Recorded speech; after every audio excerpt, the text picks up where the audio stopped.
Hi guys, मैं हूं सुहानी और आप क्या देख रहे हो यार, फिल्मी जाट गर्ल चैनल। और मैं ना भूल चूक देखने के लिए गई थी। मैं जब हॉल में पहुंची देखा कि भाई मेरे साथ दो और लोग थे पूरे के पूरे हॉल में मूवी देखने के लिए। फिर मुझे याद आया कि भाई जिस तरीके से इन्होंने जनता के सामने कंफ्यूजन क्रिएट कर दिया था ना, उससे तो किसी को पता ही नहीं चलने वाला था कि ये मूवी कब आने वाली है, कब रिलीज होगी और कब नहीं आएगी। मेरे ही एक दोस्त को जब मैंने बोला कि भाई आज मूवी रिलीज हो रही है तो वो शॉक हो गया था यार, क्योंकि उसे लगा कि ये मूवी तो ओटीटी पर आने वाली थी। तो ऑपरेशन सिंदूर की वजह से जो रिलीज डेट कैंसिल करके फिर उसे ओटीटी पर लाने का डिसीजन लिया था, और उसके बाद वो केस वगैरह वगैरह लड़ने के बाद अब ये मूवी फाइनली रिलीज हो चुकी है। तो इसकी एक्साइटमेंट जो मुझे थी ना, वो सारी की सारी किल हो गई है। खैर, मूवी शुरू हुई।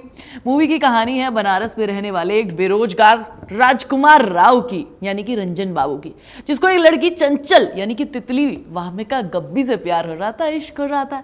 बात शादी तक पहुंचती है, लेकिन एक ब्रेक आ जाता है क्योंकि राजकुमार राव बेरोजगार है, उनके पास नौकरी नहीं है, और बिना नौकरी के कोई अपनी छोकरी कोई किसी को कैसे दे सकता है ना, पॉइंट है ना भाई।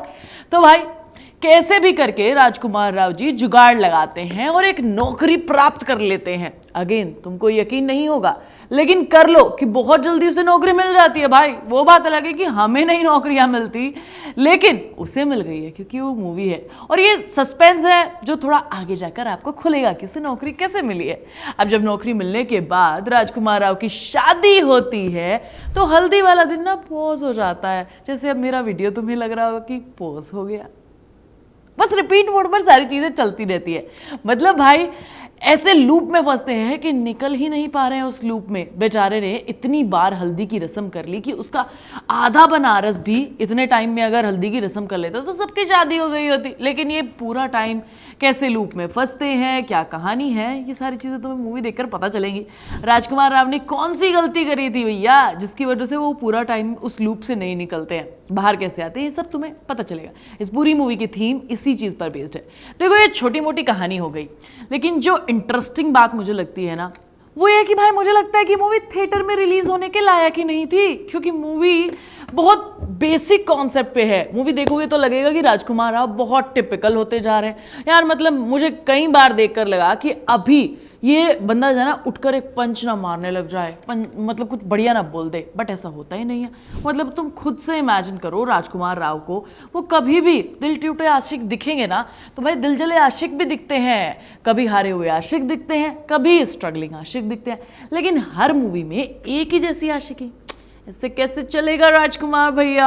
हाँ, मतलब तुम ना स्त्री के कैरेक्टर हो या फिर विक्की विद्या का वो वाला वीडियो जो हमने देखा था जो टॉर्चर था, मतलब वैसा ही कुछ खास फर्क नहीं है इन सारे कैरेक्टर्स में और इस कैरेक्टर में। मूवी पूरा टाइम लूप में ही चलती रहती है भाई।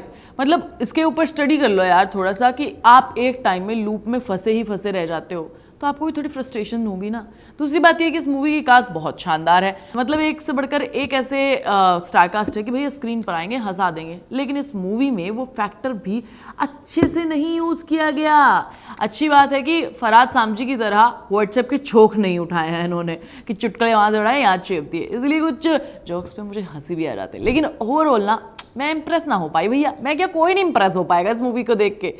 मतलब हो सकता था कि भैया इतना तमाशा ना होता और कहानी में थोड़ा भी दम होता तो शायद चल जाती। मैं विडोक वालों से इतनी एक्सपेक्टेशन तो रख सकती हूँ ना यार। भाई फैमिली ड्रामा मूवीज एक टाइम पर हम बहुत देखते थे। मतलब इस टाइप की मूवीज जो हम थिएटर में अपनी पूरी फैमिली के साथ देख सकते हैं। बहुत सारे ऐसे हमारे पास एग्जाम्पल हैं, जरा हटके जरा बचके, क्वीन, और भी बहुत सारे ऐसे हमारे पास एग्जाम्पल हैं जो हम देखते हुए आए हैं और उन्हें थिएटर में अच्छा रिस्पॉन्स भी मिला है कुछ मूवीज को। बट इसमें वो फैक्टर ही नहीं है यार कि मुझे थोड़ा सा रिलेटेबल सा लगे, कोई कैरेक्टर डेवलपमेंट नहीं है, इसलिए आपको मज़ा नहीं आने वाला जो एक अच्छी सिंपल सी लव स्टोरी और कॉमेडी मूवी में होता है। जैसे एक टाइम पर बरेली की बर्फी, विक्की डॉनर जैसी मूवीज़ को देखकर मज़ा आता था। आज भी खाना खा रहे हो, मूवी का एक सीन लगा लो कहीं से भी, मज़ा आ जाएगा तुम्हें देख के। मूवी में अच्छी बात यह है कि भैया बनारस के बहुत अच्छे से शूट किए गए, मतलब बनारस के कई अच्छे सीन तुम देख पाओगे, उसकी तारीफ भी करोगे।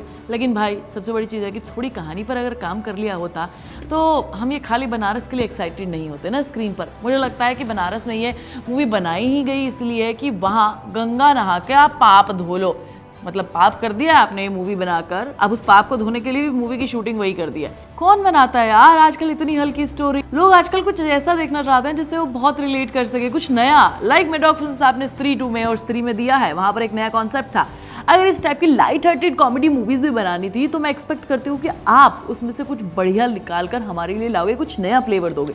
बट यहाँ पर ऐसा कुछ भी नहीं है, एक बनारस को छोड़कर। मतलब पहला हाफ बहुत बोरिंग है, भर भर के गाने हैं, बिना बात के गाने, आप सर पकड़ कर बैठ जाओगे। एक सेकेंड हाफ में थोड़ी सी स्टोरी ठीक होती है, वो भी अच्छी लिखी जा सकती थी, लेकिन उसे ढंग से एग्जीक्यूट नहीं किया गया। आपको लगेगा कि वेट करना पड़ रहा है सारी चीज़ों के लिए, यार रहने देते हैं, निकल के चले जाते हैं। और सबसे बड़ी चीज़ ये है कि यार जब मैंने मूवी का ट्रेलर देखा था तो मुझे काफ़ी उम्मीद थी कि ये मूवी बहुत अच्छी बन सकती है। ऊपर से स्त्री वाले मेडॉक्स का ये प्रोडक्शन हाउस है तो भाई उम्मीदें वैसे ही बड़ी हो जाती हैं। बट इस बार मेडॉक ने हमें बहुत निराश किया है। कहीं मेडॉक के दिन खत्म नहीं होने वाले ना यार। मैंने जब थिएटर पहुंची और मुझे सबसे बड़ा शौक तो ये लगा कि राजकुमार राव ने ना भूल चूक माफ में एक बार फिर से जो लोकल बॉय वाला कैरेक्टर होता है ना, हंसाने वाला, वो सब करने की कोशिश की है। राजकुमार राव भैया आप ना करो ये, अब आपके बस का नहीं है भैया, आप बहुत देख लिया, स्टीरियोटाइप होते जा रहे हो। कुल मिलाकर फ्री में अगर तुम्हें देखने को मिले तो देख लो भैया OTT पे, थिएटर जाने की तो कतई ज़रूरत नहीं है। हमें माफ़ कर दो भैया, हमारी गलती है कि हमने इस मूवी से एक्सपेक्टेशन बहुत सारी रख ली और आपने इस तरीके का कंटेंट डिलीवरी नहीं किया। कैरेक्टर डेवलपमेंट नहीं है, म्यूजिक अच्छा नहीं है, एक ही टाइप का जो फील और ऑरा है राजकुमार राव को, वो हर मूवी हम देख चुके हैं। कुछ नया नहीं है आपके लिए इस मूवी में देखने के लिए। तो हम कहते हैं कि हमें माफ़ कर दो, हमारी गलती है जो हम आपकी मूवी देखने के लिए गए। बाकी तुम अगर प्लान कर रहे हो वीकेंड पे से देखने का तो मत देखना यार, OTT पे आएगी तब देखना। तब तक के लिए अपने 3 घंटे AC में बिताओ यार, गर्मी बहुत हो रखी है यार। प्राइम पर आ जाएगी, नहीं तो कहीं और आ जाएगी, बस और क्या ही चाहिए यार, बस इतना ही चाहिए। OTT पर बहुत सारी चीज़ें आ रखी हैं अभी के टाइम पे, वो देखो जाकर यार। इससे तो तुम कतई भी मत देखना। भूल चूक हो चुकी है मेडॉक वालों से भी और हमसे भी, भूल चूक माफ़ करें हमारी, हम ना देख पाएंगे आपकी इस मूवी को।